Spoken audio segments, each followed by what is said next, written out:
Hello everyone and welcome to another session of AP Human Geography with Mr. Elrod. Today we're going to continue on in Unit 5, Agriculture and Rural Land Use. So what we've been dealing with for the last couple of videos is looking at different developments in agricultural production.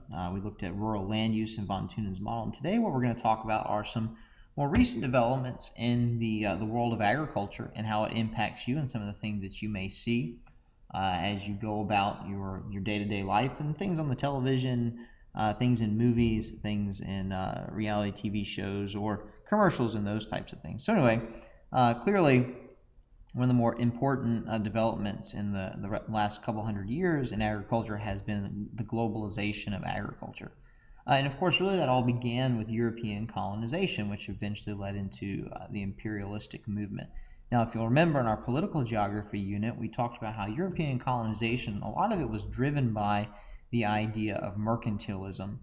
And so with mercantilism, if you'll remember, the idea was that the European countries had colonies that were mainly there to supply some sort of economic benefit to the mother country. And so in terms of agriculture, the colony would grow certain items to then give those items to the mother country so that the mother country could then sell those particular items.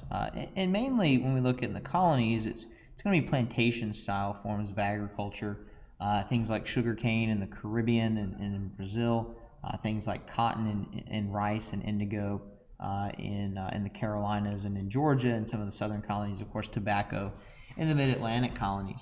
But with that, you also get the Columbian Exchange. Now, of course, the Columbian Exchange started earlier, really, than colonization, because as we all know, in 1492, Columbus sailed the ocean blue.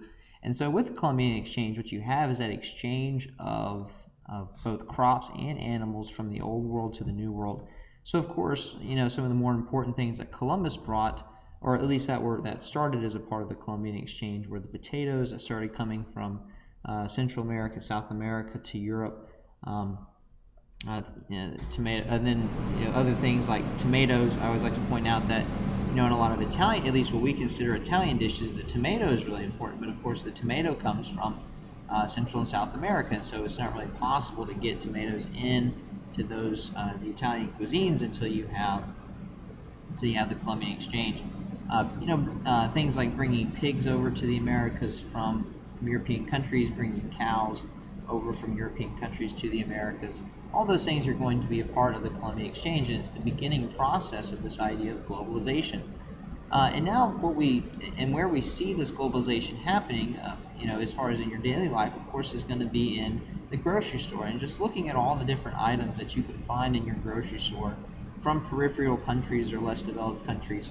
And, it just depends on what the item is. Clearly things that are more expensive to produce, things like coffee beans, things like cocoa beans for chocolate, and things along those lines are going to come from predominantly less developed countries.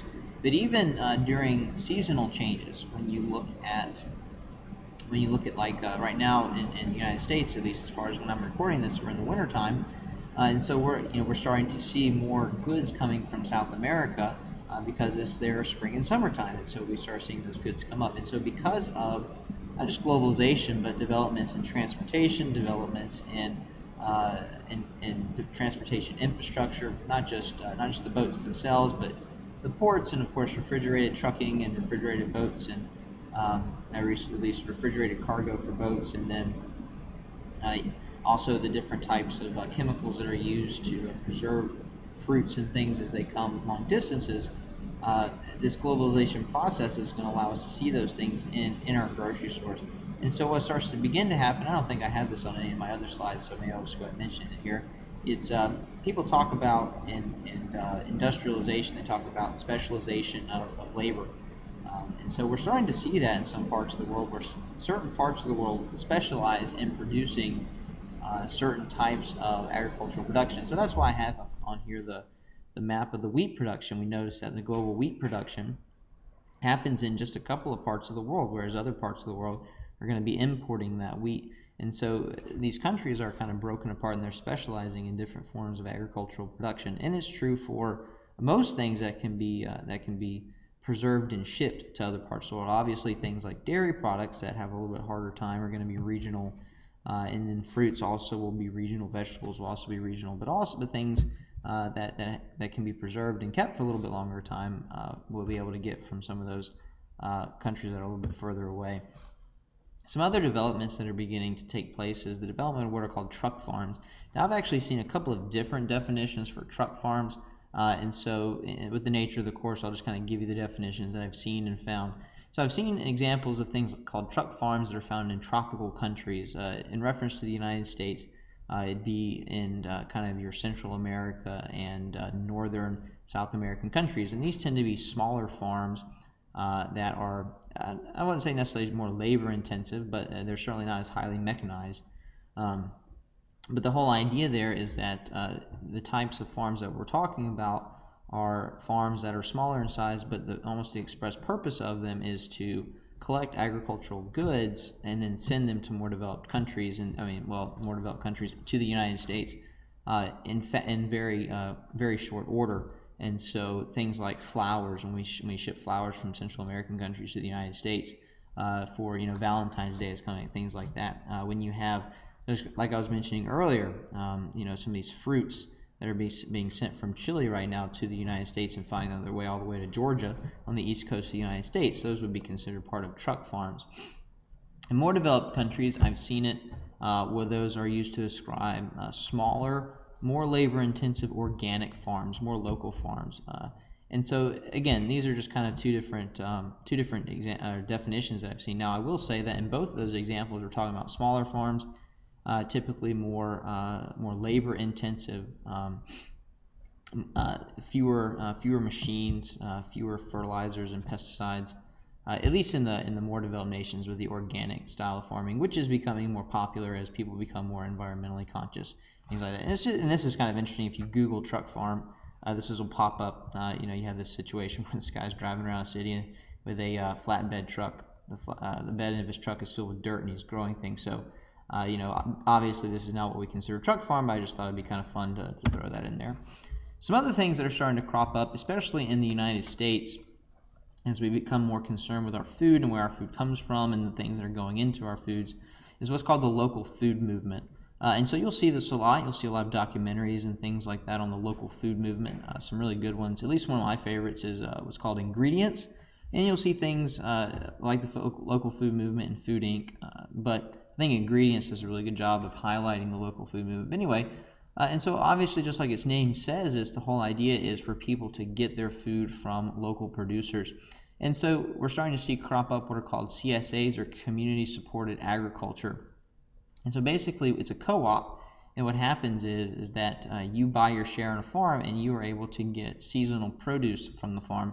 So the idea is that you are buying local goods, but not only that, you have to kind of buy seasonal goods because not everything's going to be available at the same time. And so it's not just raising awareness for people as far as what can be produced, but it's also trying to get people more involved in the production of food and kind of understand where it comes from, and then not only that, but what things are available during certain times of the years.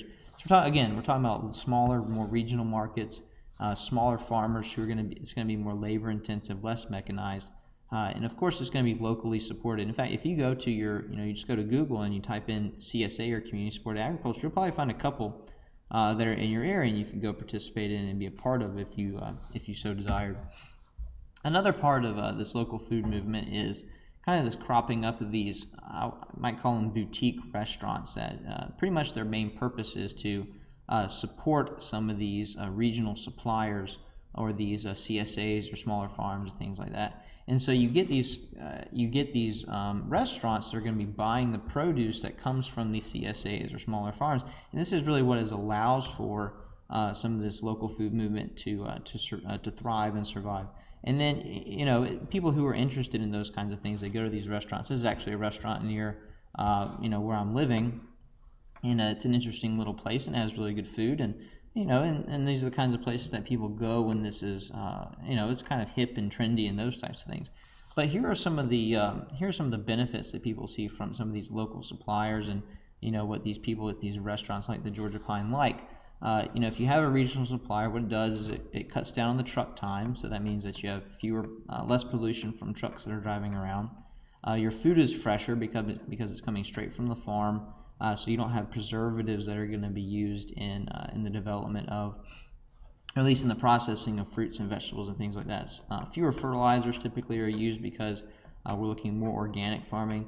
Typically it's going to be more expensive, and this is one thing things I like to point out is that we want to make sure that when we're looking at this and we're talking about this as a viable method, we in the United States are in a very comfortable position to talk about this because most of us are wealthy enough to be able to afford this type of eating lifestyle. And so it is more expensive, and that's one of the things they talk about and they want to be kind of upfront with, because if we are going to go to more what they consider to be more sustainable sources of food production, we have to be willing to absorb the higher costs. And so because it's more expensive, because you have more expensive methods, again, typically more labor intensive, fewer fertilizers, fewer pesticides, and so that requires a little bit more care on the part of the farmer. And so again, what allows us to have is a lot of these local restaurants, these boutique restaurants, is I don't know if that's the official definition for them, but that's what I'll go ahead and call them. Some other things we have are what was called the urban food movement. Very similar to the CSAs, we're talking about trying to create situations where people have local access to food. And so this, obviously, with the name urban food movement, is taking place in urban areas. One of the best examples of this right now is Detroit, with all of the open lots they have, turning a lot of their open lots into community gardens and things like that. And so the idea here is what they want people living in urban areas is not just about eating healthy or eating local, but also learning about the food supply, where food comes from, so that these people that are living in urban areas maybe haven't been out to farms and things like that, kind of get a better appreciation and sense of food and food production. And that's kind of the idea, is it's all about awareness, raising awareness of food production, what it takes to grow things, and where these things come from, so that people will be more aware. I keep saying that word, aware, of agriculture and agricultural practices, and the importance of taking care of the environment so we can continue to sustain agricultural production and feed the local populations. So that's all we're going to have time for today. So I hope you found that helpful. If you have any questions, feel free to leave out in the comments below, and I hope to see you next time.